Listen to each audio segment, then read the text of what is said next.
Very good morning students. हमने last video में क्या पढ़ा था, कन्फ्रक्टिंग मार्जिनलाइज के बारे में पढ़ा था कि कैसे लोगों ने कन्फ्रक्ट किया था मार्जिनलाइज ग्रुप ने। ठीक है, कैसे उनकी अलग अलग कमिटीज़ बनी होती थी, वहाँ पे दलित्स आदिवासी लोगों के बारे में हमने पढ़ा था कि दलित्स कौन होते हैं। ठीक है, हमने आर्टिकल पढ़े थे, 2 आर्टिकल के बारे में हमने पढ़ा था। यहाँ पे देखिए आर्टिकल नंबर 17 में पढ़ा था हमने कि अनटचेबिलिटी को हमें अबॉलिश कर देना चाहिए, यानी अनटचेबिलिटी छुआछूत की भावना नहीं रखनी चाहिए। अगर कोई ऐसा करता है तो उसको क्या होता है, पनिशमेंट मिलती है। देन हमने आर्टिकल 15 में पढ़ा था कि discrimination against the caste sex ratios के बेस पे हमें क्या करना चाहिए, डिस्क्रिमिनेशन नहीं करना चाहिए। आज हम क्या पढ़ेंगे, हमारा नेक्स्ट पैराग्राफ हम पढ़ेंगे। Likewise other majority groups have drawn on the fundamental rights section of our constitution. They have the particularly drawn up to the right to freedom of religion and cultural and educational right. अब एक और right के बारे में पढ़ने जा रहा है, राइट टू द फ्रीडम, यानी right to freedom of religion, यानी हर किसी को किस चीज़ का फ्रीडम है, रिलीजियस का फ्रीडम है, एजुकेशन का राइट है, कल्चर का राइट है। कोई भी बंदा हो, किसी भी कल्चर से बिलोंग करता है, वो उस पर राइट होता है। चाहे वो मान लीजिए हमारे यहाँ अलग अलग कल्चर के लोग रहते हैं, मुस्लिम वाले अपना कल्चर फॉलो करते हैं, सिख वाले अपना फॉलो करते हैं। जैसे हम लोग हिंदू है तो हम लोग गीता पे बिलीव करते हैं, गीता को फॉलो करते हैं, वो हमारा अपना कल्चर है। तो इस तरीके का राइट बना हुआ था। इसने क्या था, right to freedom of religion, हर किसी को अपने फ्रीडम का रिलीजन है। ठीक है, हर किसी के पास फ्रीडम है अपने रिलीजन की। उसके बाद सबके पास कल्चर और एजुकेशनल राइट्स हैं, है ना। हर सबके अपने अपने कल्चर होते हैं, सबका अपना अपना एजुकेशन राइट है। हर किसी को एजुकेशन राइट है, हर कोई पढ़ सकता है, कोई किसी को पढ़ने से रोक नहीं सकता। तो ये सारे राइट्स के बारे में हम पढ़ेंगे। जैसे कि Muslim parents have a right to the country and their own culture, इन सबका अपना अपना कल्चर होता है। As well as right to make the decision, ये अपने डिसीजन खुद ले सकते हैं। On how best concern is to be preserve, इनके लिए क्या सही है और क्या गलत है। तो जो हमारी गवर्नमेंट होती है ना, हमारे कॉन्स्टिट्यूशन जो होता है, वो कभी भी इन सब मामले में दखल अंदाजी नहीं करता है। हमारे कॉन्स्टिट्यूशन में लिखा गया है कि हर किसी को क्या है, राइट है अपने रिलीजन को फॉलो करना, और सबके पास राइट है कि वो हर कोई एजुकेशन ले सकता है। Clear everyone. सेकेंड टॉपिक है हमारा लॉ फॉर द मार्जिनलाइज्ड। अब हम पढ़ेंगे कि लॉज बने हैं, मार्जिनलाइज्ड लोगों के लिए लॉज बने हैं। As you have read the government made the law to protect the citizen. आप सभी ने पढ़ा होगा, आप सभी जानते होंगे कि गवर्नमेंट जो है उसने क्या बनाए हैं, लॉज बनाए हुए हैं। किस लिए बनाए, हमारे सिटीजन्स को प्रोटेक्ट करने के लिए। Yet this is not only by which it takes action. There are the significant law and policies for the marginalized in our country. These are the policies or scheme that emerge through the other means like setting up the committee or undertaking a survey. क्या होता है, हम पढ़ रहे हैं इसमें कि कैसे कैसे अलग अलग गवर्नमेंट जो होती है वो हमारी लॉज बनाती है। ठीक है, मार्जिनलाइज लोगों के लिए स्पेशल लॉज बनते हैं। ठीक है, ये क्या करती है, सर्वे कर करके स्कीम्स जो होती है ना, सर्वे कर करके क्या करती है, ये देखती है कि कैसे स्कीम्स बनाती है, सर्वे करके कि क्या चीज़ लोगों के लिए सही है। ठीक है, जो गवर्नमेंट होती है वो एफर्ट्स डालती है, क्या करती है, एफर्ट्स डालती है कि अब हम इन चीज़ों को क्या करती है, वो प्रमोट करती है पॉलिसीज़ को, ताकि वो लोगों को अपॉर्चुनिटी मिले, स्पेसिफिक ग्रुप्स को। आपने देखा होगा कि पॉलिसीज़ हमने बना ली, ठीक है, कानून ने पॉलिसीज़ बना ली, अब हमें क्या करना है, लोगों तक उसे भेजना भी तो है ना। हमने पॉलिसी बना ली, अब लोग तक उस चीज़ को पहुंचाना है ना। इसीलिए हमारी सरकार काफ़ी सारी स्कीम्स बनाती है ताकि जो ट्राइबल पीपल के लोग होते हैं वो उसे एंजॉय कर सकें और अच्छे से रह सकें। ठीक है, नेक्स्ट अब हमारा इसका पॉइंट है, लॉ के अंदर हम पहला पढ़ेंगे प्रमोटिंग सोशल जस्टिस। गवर्नमेंट क्या करती है, प्रमोट करती है हमारे सोशल जस्टिस को।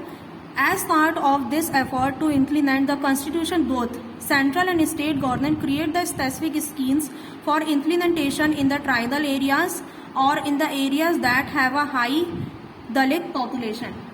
ठीक है, ऐसे ट्राइबल्स के लिए हम लोग पॉलिसीज बनाते हैं, या ऐसे ट्राइबल्स के लिए बनाई गई है जहाँ पर हाई दलित पॉपुलेशन हो।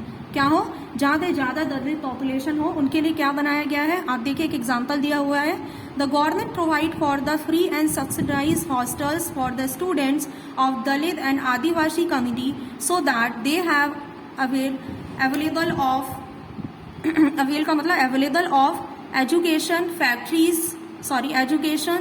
Facilities that may not be available in their locality. इसमें एक एग्जाम्पल दिया गया है, हम लोग ऐसे ट्राइबल्स के लिए गवर्नमेंट बनाती है, फैसिलिटीज़ बनाती है, स्कीम्स बनाती है जैसे कि जहाँ पे दलित पॉपुलेशन ज़्यादा है, यानी दलित के लोग ज़्यादा हैं, ठीक है, गवर्नमेंट ने उनके लिए फ्री हॉस्टल्स प्रोवाइड किए हैं, ठीक है, दलित और आदिवासी के लिए कमिटीज़ बनाई है ताकि उनके बच्चे अच्छे से पढ़ सके और सस्ते हुए में पढ़ सकें, ठीक है। जस्ट बिकॉज दलित पीपल क्या होते हैं, थोड़े से गरीब होते हैं, थोड़े नहीं बहुत ही गरीब होते हैं, उनके पास उतने पैसे नहीं होते कि वो बड़े बड़े स्कूल्स में एडमिशन लें, हाई फैसिलिटीज़ उनको मिल सके, इसलिए गवर्नमेंट ने उनके लिए ये फैसिलिटी बनाई है। In addition to provide the certain facility, the government also operate through the laws ensure that concerned the steps taken to the end in equity in the system. One such law policy is reservation policy that today is those significant in highly. अब देखो इसमें क्या बताया गया है, आदिवासी जो लोग होते हैं ना, आदिवासी कौन होते हैं, दलित होते हैं, ठीक है। दलित लोग जो होते हैं नीच कास्ट के जो लोग होते हैं, है ना, बेसिकली वो लोग कहाँ रहते हैं, फॉरेस्ट में रहते हैं, ठीक है, ऐसे एरिया में रहते हैं जो कि जंगल वाले एरिया में रहते हैं। तो हमारी कंट्री ने काफ़ी सारी पॉलिसीज़ बनाई हैं, यानी काफ़ी सारे लॉज बनाए रखे हैं हमारे देश में एक्सप्लॉयटेशन ना हो, क्या हो, हमारे देश में एक्सप्लॉयटेशन ना हो, ठीक है, किसी के साथ बुरा व्यवहार नहीं हो, इसीलिए क्या बनाई गई, पॉलिसीज़ बनाई गई हैं दलित के लिए थी। अब देखो इसने क्या बनाया, रिजर्वेशन पॉलिसीज़ बना के रखी हैं दलित्स के लिए, ठीक है। इसने रिजर्वेशन पॉलिसी में क्या होता है, उनको इससे काफ़ी फायदा मिलता है। The law which is reserve, ऐसे लॉ बनाए जिसमें सीट्स क्या है, रिजर्व्ड हैं, सीट्स क्या हैं, रिजर्व्ड हैं। एजुकेशन गवर्नमेंट जॉब्स के लिए दलित के लिए सीट्स रिजर्व्ड होती हैं, आदिवासीज के लिए, ठीक है, ताकि ये लोगों को क्या है, कम मार्क्स में भी जॉब मिल जाए, इसलिए इनके लिए ये सीट रिजर्व करके रखी है। अब आप बोलेंगे ना इनको क्यों ऐसे फैसिलिटी प्रोवाइड हो रही है, जस्ट बिकॉज ये छोटी कास्ट से बिलोंग करते हैं, इनके पास उतने पैसे नहीं होते हैं, इसलिए गवर्नमेंट ने क्या बना के रखा है, स्कीम्स बना के रखी दलित के लिए, ताकि कम मार्क्स में भी इनको गवर्नमेंट जॉब मिल जाए। क्लियर। नेक्स्ट है हमारा, how does the reservation policy work. अब रिजर्वेशन पॉलिसीज तो बना ली, अब ये पॉलिसीज वर्क कैसे करती है, government across India has own list, इसकी गवर्नमेंट के पास क्या होती है, इन लिस्ट होती है, किस चीज़ की लिस्ट होती है, शेड्यूल कास्ट की और शेड्यूल ट्राइब्स की, ठीक है। दलित्स होते हैं बेसिकली, ये लोग बैकवर्ड एरिया के लोग होते हैं या बैकवर्ड कास्ट के लोग होते हैं, थोड़े छोटे कास्ट के लोग होते हैं, ठीक है। The government the central government too has its list, इसके गवर्नमेंट के पास भी होते हैं, सेंट्रल गवर्नमेंट के पास भी इस चीज़ की लिस्ट होती है। Students applying to the education institute and those applying for the post government expected to finish through. अब इनको क्या होता है, जैसे आपने इनके लिए रिजर्वेशन सीट्स तो बना दी, लेकिन इनके पास अब प्रूफ होना चाहिए कि हाँ दलित से हम, इनके पास पूरा प्रूफ होना चाहिए, गवर्नमेंट अपने थ्रू सर्टिफिकेट्स होना चाहिए कि आप कास्ट सर्टिफिकेट, आपने सुना होगा ना कास्ट सर्टिफिकेट होता है, तो इनके पास सर्टिफिकेट होना चाहिए, सर्टिफिकेट के बेसिस पे इनको मेरिट्स मिलती है, ठीक है, इनको जॉब्स मिलती है, इनको अच्छे बड़े बड़े इंस्टीट्यूट्स में एडमिशन मिलता है। अगर इनको एजुकेशन चाहिए तो ये क्या करते हैं, उस सर्टिफिकेट को दिखाकर इन्हें एडमिशन्स भी मिल जाता है।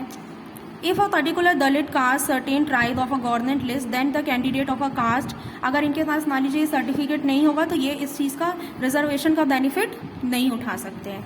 Clear student, I hope you all are getting my point.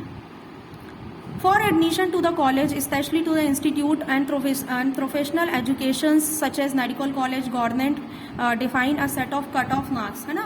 आपको पता है कि गवर्नमेंट कॉलेज में एडमिशन लेने के लिए, मेडिकल कॉलेज में एडमिशन लेने के लिए गवर्नमेंट क्या करती है, कट ऑफ मार्क्स रख देती है, ठीक है, कट ऑफ मार्क्स रख देती है कि जो इसको क्वालिफाई करता है वही एडमिशन ले सकता है। तो दलित्स के लिए थोड़ा कट ऑफ मार्क्स क्या रहते हैं, थोड़े कम रहते हैं as comparison to general peoples, ठीक है। ST SC वालों के लिए थोड़ी सी छूट मिलती है, इन लोगों को कम मार्क्स में भी क्या मिलता है, इनकी सीट्स रिजर्व्ड होती हैं, ठीक है, तो इनको इजीली जॉब मिल जाती है। तो इन्हें क्या करना पड़ता है, this means that not all the Dalits and the tribal candidate can qualify the admission, but only those who have the reasonable well secured marks above the cut off point, ठीक है। इनके पास कट ऑफ पॉइंट मार्क्स होना चाहिए, जो cut off गया उतने marks at least होना चाहिए, तभी इनको एडमिशन मिलता है। Government also offer the special scholarship, अब गवर्नमेंट क्या करती है, स्कॉलरशिप भी ऑफर करती है, ठीक है, ताकि ये लोग अपनी पढ़ाई को अच्छे से कर सकें।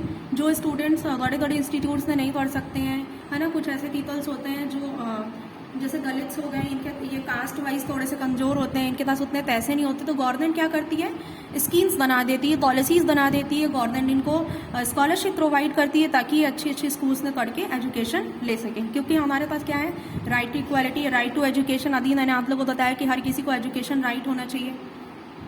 ओके बेटा, नेक्स्ट आप ये देखो, आपके में ये बॉक्स में क्या लिखा हुआ है, you have read Kabir's poem in your language and text book. आप सभी ने कदीर की पोयम पढ़ी होगी, है ना, कदीर के दोहे या कदीर की पोयम पढ़ी होंगी। Qadeer was 15th century poet, ये 15th सेंचुरी के पोएट थे, एक वीवर थे यानी कि बुनकर थे वे। ये कहाँ से थे, बिलोंग करते थे, किस चीज़ से बिलोंग करते थे, भक्ति ट्रेडिशन को बिलोंग करते थे। Kadir poet spoke about his love, Kadir poem क्या बताते थे, लव के बारे में बताते थे। कहते थे कि सब लोग फ्री रिचुअल्स और ट्रस्टीज के बारे में बताते थे, बोलते थे कि सब लोग को मिलजुल के रहना चाहिए, ठीक है। It also express his sharp point to criticize those show the tower, जो ज़्यादा पावरफुलनेस दिखाते थे उनको क्रिटिसाइज भी करते थे। Kadir attacked those who attempts to define individual in the basis of their religious caste and identities.